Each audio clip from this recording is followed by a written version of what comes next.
This is the Infrastructure Matters podcast, brought to you by the Futurum Group. We explore the latest developments in hybrid cloud computing and the technology that underpins it. In each episode, we'll dive deep into the latest trends and technologies that are shaping the hybrid cloud computing landscape. The Infrastructure Matters podcast is for information and entertainment purposes only. Please do not take anything reflected in this show as investment advice. Now, your co-hosts, Stephen Dickens, Camberly Bates, and Krista Macomber of the Futurum Group. Hello and welcome. Thank you for joining us here on the Infrastructure Matters podcast. I'm joined by one of our co-hosts, Krista Macomber. Hey, Krista, welcome to the show. Thanks so much, Stephen. Happy Monday. A little unusual for us to be recording on a Monday here. I know, right? I hope you had a great weekend. It was very excellent. Thank you. Got to spend a little time outside and all that good stuff. How about you? Yeah, good. The same. So let's dive straight in here. It's just the two of us this week. But let's dive straight in. Lots of news, some big announcements which I'll cover, but we had a fantastic briefing from a vendor, and I love their name, Endor Labs. As you can see behind me, I'm a Star Wars fan. Krista, maybe you took the lead on our summary here, so just give a summary of where we got to with the CEO and that briefing. Really fascinating for me, I think, one to share with the listeners.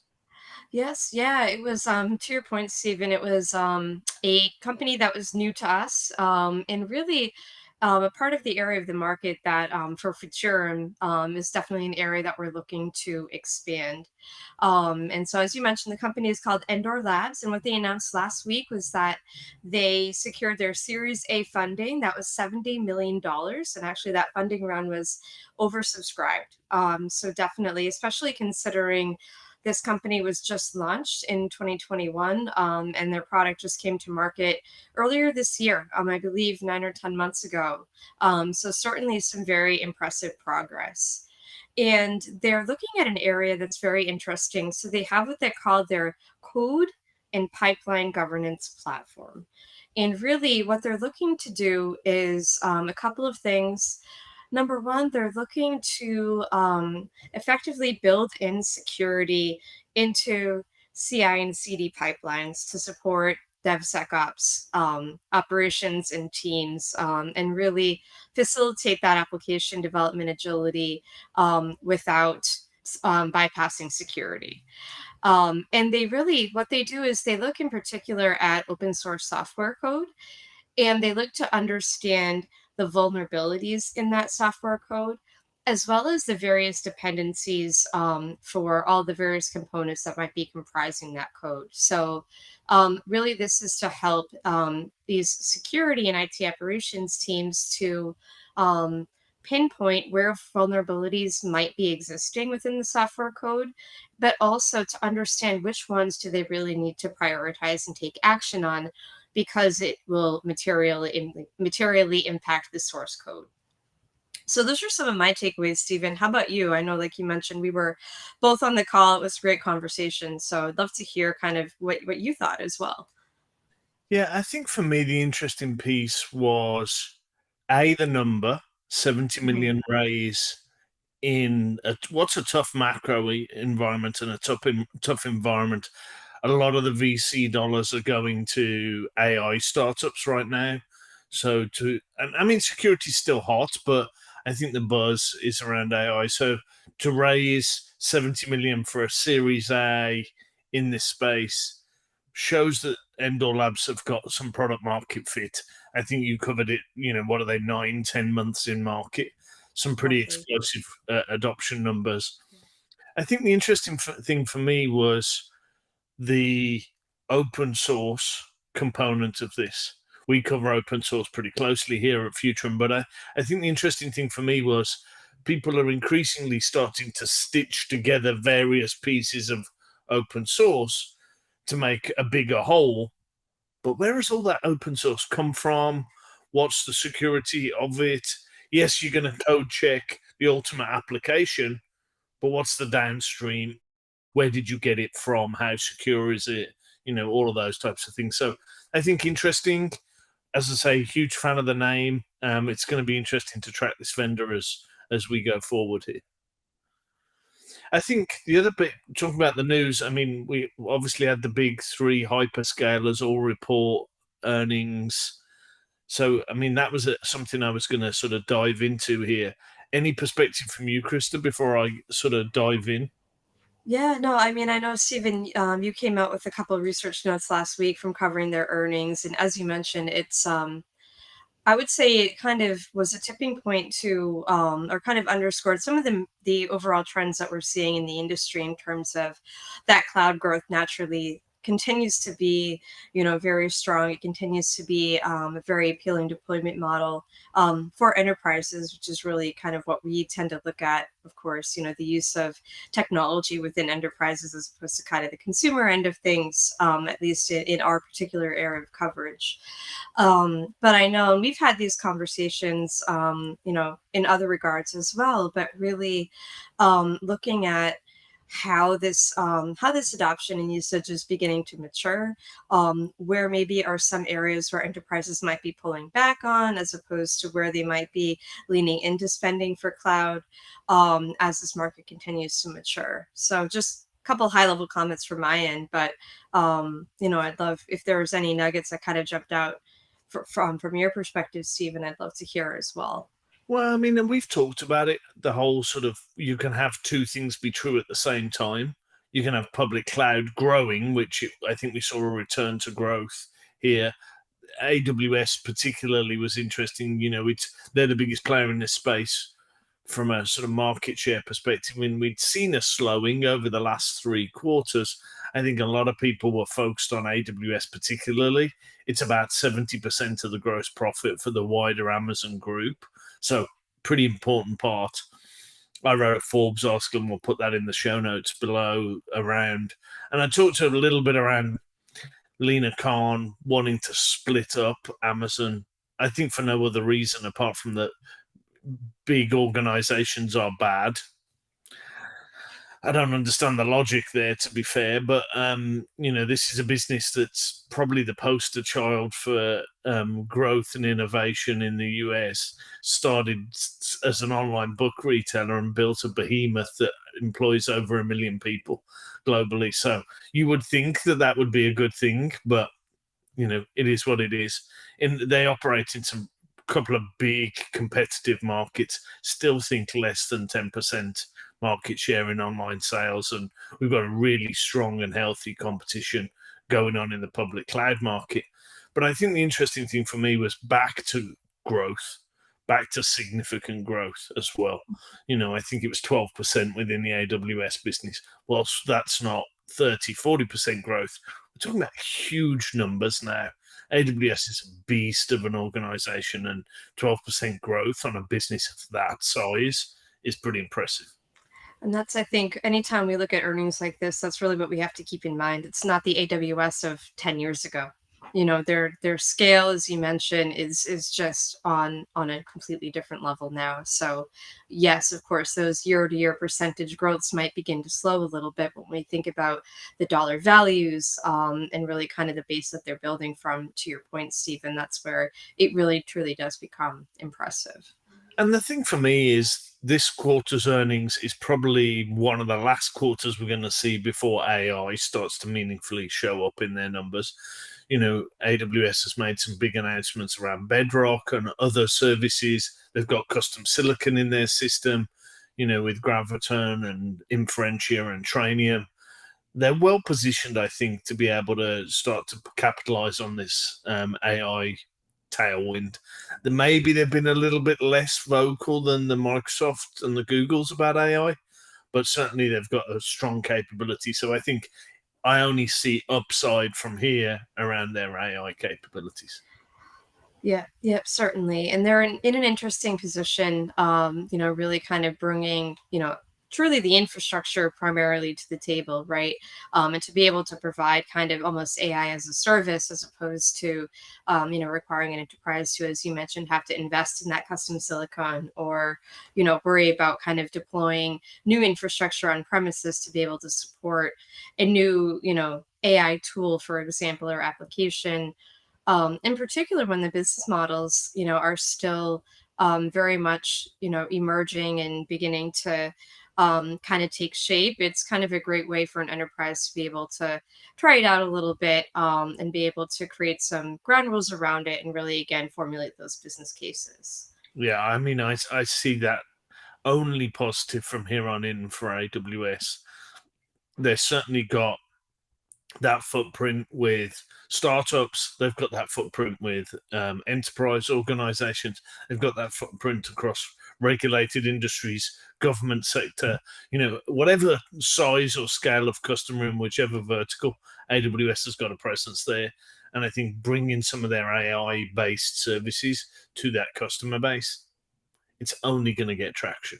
I mean, I don't think they're going to have it all to themselves, but I think they're certainly going to get traction. And So that will be go Sorry, ahead. I was just going to say, will be. I know you mentioned, the likes of Microsoft, for example, as well, and I think this will likely be kind of the next competitive front, for these vendors. As you mentioned, Stephen, AWS does sit very comfortably as, that kind of number one market leader, and so it's important for them, I would say, to kind of stay ahead of the curve here, or risk maybe losing a bit of that share, because I do think this will be an important competitive front for them. Well, yeah, and I went back to Lena Khan at the FTC. I mean, that's the point that's getting missed here.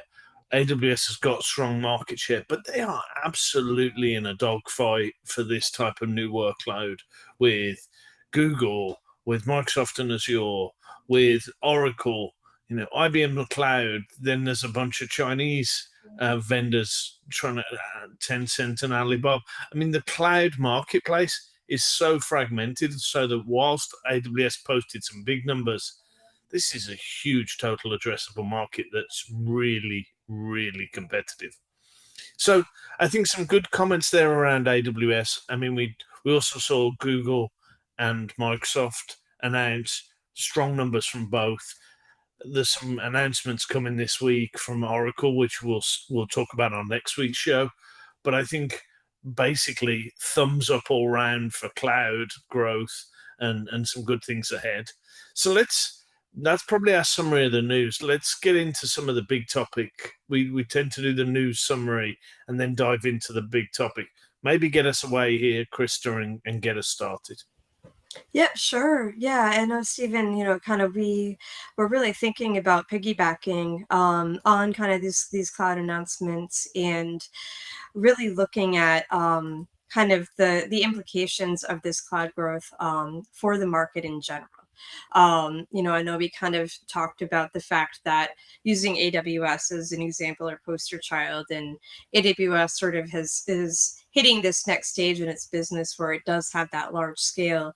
And so we are going to start to see some shifts in terms of the revenue number performance. And I think that really does reflect where the cloud market is in general, right? I do think that we're hitting a level of maturity, as I was kind of alluding to, in terms of how customers are looking to use the cloud.